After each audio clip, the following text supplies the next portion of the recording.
میری عمر 38 سال، اپنے گھر میں دل نہیں لگتا، غصہ آتا ہے، بلڈ پریشر تیز رہتا ہے، بھوک بھی نہیں لگتی.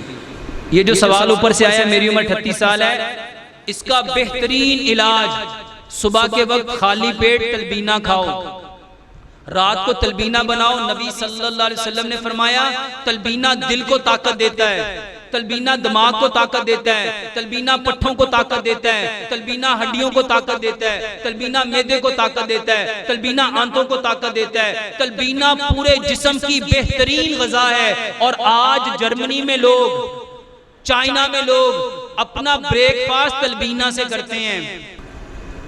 حضرت عائشہ صدیقہ رضی اللہ تعالیٰ عنہ فرماتی ہیں ہمارے گھروں میں جب بھی کوئی بیمار ہوتا تھا تو نبی صلی اللہ علیہ وسلم ہمیں تلبینہ بنانے کا حکم دیتے تھے، اور حکم دیا جاتا تھا کہ اس کو تلبینہ بنا کے ٹھنڈا کر کے کھلاؤ. تلبینہ کہتے کسے ہیں؟ جو کا دلیا دودھ اور کھجور میں پکانا. جو کا دلیا دودھ اور کھجور میں اس کو پکانے کا طریقہ کیا ہوتا ہے؟ جیسے دلیا بناتے ہو ایسے دلیا بناؤ، اس میں میٹھا ڈالنے کی بجائے یا آپ کھجوریں ڈال سکتے ہو یا آپ شہد ڈال سکتے ہو. اگر یہ دونوں چیزیں نہیں ہیں تو آپ میرے بھائیوں گڑ بھی ڈال سکتے ہو، لیکن گڑ ڈالنا یہ سنت سے ثابت نہیں ہے، اس میں شہد ہے اور کھجور ہے.